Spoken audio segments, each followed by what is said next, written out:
सोचिए जरा, घड़ी में ठीक 2 बज रहे हैं। पुलिस स्टेशन के बाहर भीड़ जमा है, कैमरे चमक रहे हैं, सवाल हवा में तैर रहे हैं और एक परिवार है जिसका कहीं कोई अता पता नहीं। तभी अचानक सबकी नज़र एक ही दिशा में जाती है और माहौल एकदम बदल जाता है। आगे क्या होने वाला है ये जानने से पहले एक काम जरूर कर लीजिए। अभी इसी वक्त चैनल को सब्सक्राइब कर लीजिए ताकि ऐसी ही हर बड़ी और सच्ची कहानी आप तक सबसे पहले पहुंचती रहे। 2 बज चुके थे। पुलिस स्टेशन के बाहर हर कोई बेचैन था। मीडिया वाले अपने कैमरे जमाए खड़े थे, पुलिस वाले आपस में फुसफुसा रहे थे और मोहल्ले के लोग तरह तरह की बातें कर रहे थे।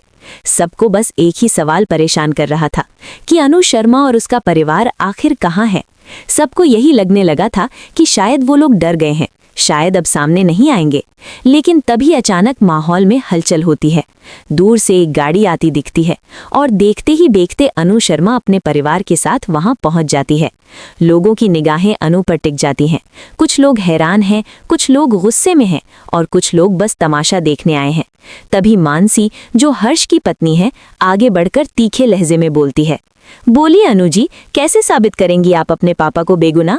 बहुत बड़े बड़े दावे किए थे ना मीडिया के सामने, आज देखती हूँ कैसे सच सामने लाती हो। उसके शब्दों में ताना भी था और चुनौती भी। अनु एक पल के लिए भी घबराती नहीं है। उसके चेहरे पर अजीब सा भरोसा है, जैसे उसे पूरा यकीन हो कि आज सच जीतने वाला है। वो शांत आवाज में कहती है, सब कुछ यहीं सबके सामने होगा। इतना कहकर वो अपने पापा की तरफ मुड़ती है और पुलिस वालों से कहती है कि गाड़ी की चाबी उन्हें दे दी जाए। ये सुनते ही वहां मौजूद हर इंसान चौंक जाता है। लोग आपस में देखने लगते हैं कि आखिर ये क्या करने वाली है।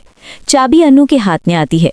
वो बिना देर किए अपने पापा यानी गोपाल जी को चाबी पकड़ाती है और कहती है, पापा आप गाड़ी में बैठिए और मुझे टक्कर मारकर दिखाइए। ये सुनकर वहां मौजूद हर शख्स सन रह जाता है। मीडिया वाले कैमरे और करीब कर लेते हैं। किसी को कुछ समझ नहीं आ रहा कि ये कैसा पागलपन है। मानसी हल्की सी मुस्कान के साथ बोलती है, वाह, अपने ही पापा से टक्कर लगवाओगी, बहुत शौक है ड्रामे का। गोपाल जी गाड़ी के पास जाते हैं। उनके चेहरे पर साफ साफ घबराहट दिख रही है।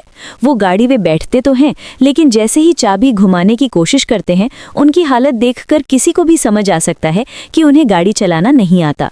वो कभी चाबी इधर घुमाते हैं, कभी उधर, कभी सीट ठीक करते हैं, कभी शीशे में देखते हैं। इंजन स्टार्ट ही नहीं होता। लोग आपस में फुसफुसाने लगते हैं। अनु जोर से बोलती है, देखिए सब लोग, ये वही इंसान है जिन पर आरोप है कि इन्होंने जानबूझकर किसी को गाड़ी से टक्कर मारी। सवाल ये है कि जिसे गाड़ी चलानी ही नहीं आती, वो एक्सीडेंट कैसे कर सकता है? उसके शब्दों में दर्द भी है और सच्चाई भी। अगर आपको भी सच जानना अच्छा लगता है तो वीडियो को लाइक करना मत भूलिए और चैनल को सब्सक्राइब करके हमारे साथ जुड़े रहिए। यहीं पर कहानी में जबरदस्त मोड़ आता है। भीड़ में खड़े कुछ लोग अब चुप हो जाते हैं। पुलिस वाले भी एक दूसरे की तरफ देखने लगते हैं। तभी आर्य आगे आता है। आर्य अन्नू से कहता है, मुझ पर भरोसा रखो, सब ठीक होगा। उसके चेहरे पर भरोसा है और आंखों में सच्चाई की तलाश। लेकिन इसी के साथ आर्य ने अपनी जांच को एक और दिशा में मोड़ दिया होता है। आर्य पहले ही अपने आदमी को झंडे को दूसरी तरह से जांच करने के लिए कह चुका होता है। उसने साफ साफ कहा था, पता करो कि पुष्पा जी को गाड़ी चलाना कौन सिखा रहा था। इस सवाल के पीछे एक बहुत बड़ा सच था, छिपा हुआ था। जांच आगे बढ़ती है और धीरे धीरे ये बात सामने आती है कि पुष्पा के घर में किसी को भी गाड़ी चलानी नहीं आती थी। इसी वजह से वो सीख रही थी। अब कहानी का फोकस धीरे धीरे पुष्पा जी की तरफ जाने लगता है। लोग समझने लगते हैं कि शायद असली कड़ी यहीं छुपी है। आर्य एक गवाह को सामने लाने की तैयारी करता है, जो ये बताएगा कि दिन में एक एक्सीडेंट हुआ था और उस वक्त गाड़ी कौन चला रहा था। ये वही एक्सीडेंट था जिसकी वजह से गोपाल जी ने सारा इल्ज़ाम अपने सिर ले लिया था ताकि पुष्पा जी बच सकें।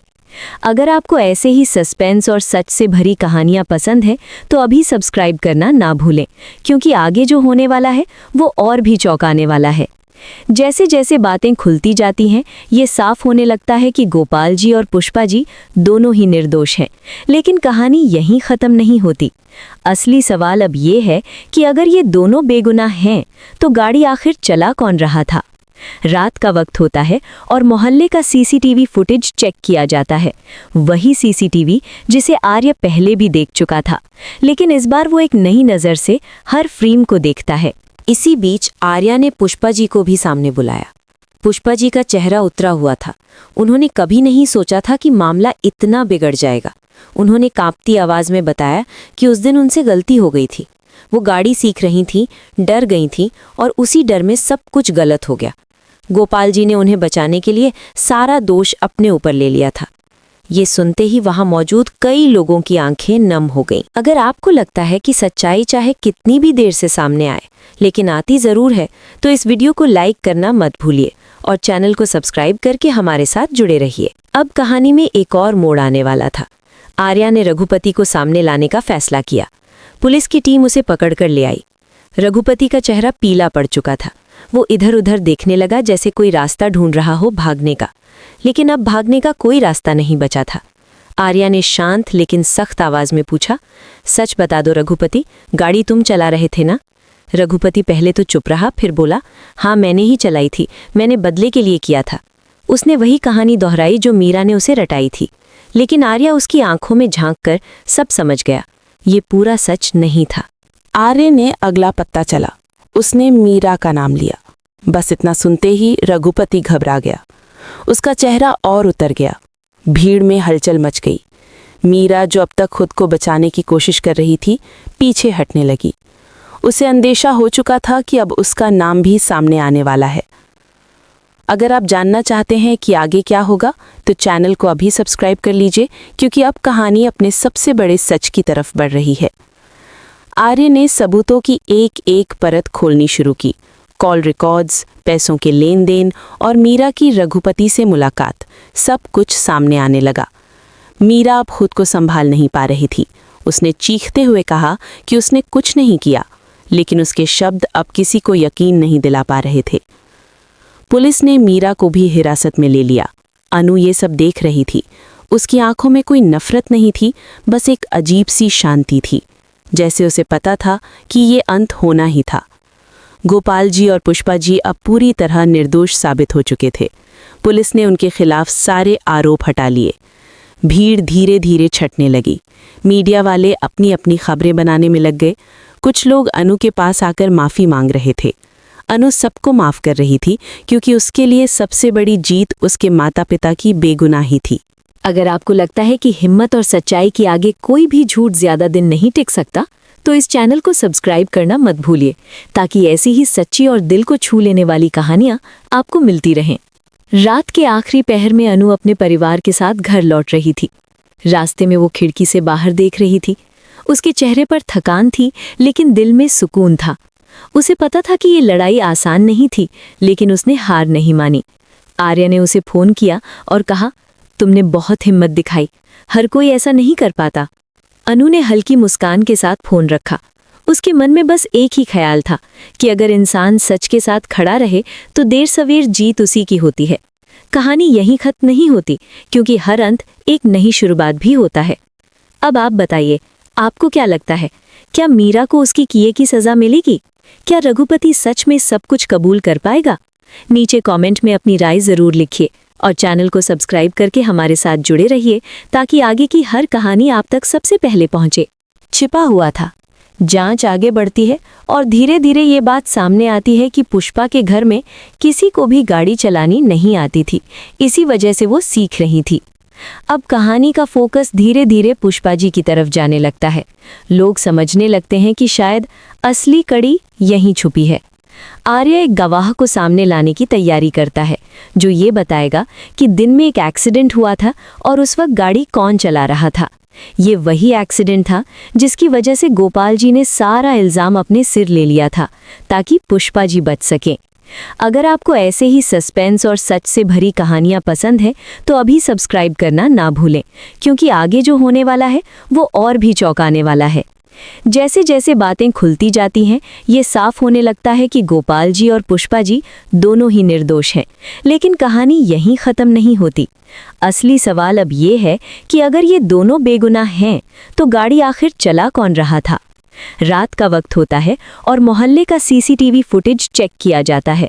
वही सीसीटीवी जिसे आर्य पहले भी देख चुका था, लेकिन इस बार वो एक नई नज़र से हर फ्रेम को देखता है। इसी बीच आर्या ने पुष्पा जी को भी सामने बुलाया। पुष्पा जी का चेहरा उतरा हुआ था। उन्होंने कभी नहीं सोचा था कि मामला इतना बिगड़ जाएगा। उन्होंने कांपती आवाज में बताया कि उस दिन उनसे गलती हो गई थी। वो गाड़ी सीख रही थी, डर गई थी और उसी डर में सब कुछ गलत हो गया। गोपाल जी ने उन्हें बचाने के लिए सारा दोष अपने ऊपर ले लिया था। ये सुनते ही वहां मौजूद कई लोगों की आंखें नम हो गईं। अगर आपको लगता है कि सच्चाई चाहे कितनी भी देर से सामने आए लेकिन आती जरूर है, तो इस वीडियो को लाइक करना मत भूलिए और चैनल को सब्सक्राइब करके हमारे साथ जुड़े रहिए। अब कहानी में एक और मोड़ आने वाला था। आर्या ने रघुपति को सामने लाने का फैसला किया। पुलिस की टीम उसे पकड़कर ले आई। रघुपति का चेहरा पीला पड़ चुका था। वो इधर उधर देखने लगा जैसे कोई रास्ता ढूंढ रहा हो भागने का, लेकिन अब भागने का कोई रास्ता नहीं बचा था। आर्या ने शांत लेकिन सख्त आवाज में पूछा, सच बता दो रघुपति, गाड़ी तुम चला रहे थे ना? रघुपति पहले तो चुप रहा, फिर बोला, हाँ मैंने ही चलाई थी, मैंने बदले के लिए किया था।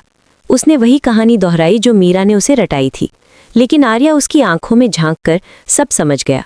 ये पूरा सच नहीं था। आर्य ने अगला पत्ता चला। उसने मीरा का नाम लिया। बस इतना सुनते ही रघुपति घबरा गया। उसका चेहरा और उतर गया। भीड़ में हलचल मच गई। मीरा, जो अब तक खुद को बचाने की कोशिश कर रही थी, पीछे हटने लगी। उसे अंदेशा हो चुका था कि अब उसका नाम भी सामने आने वाला है।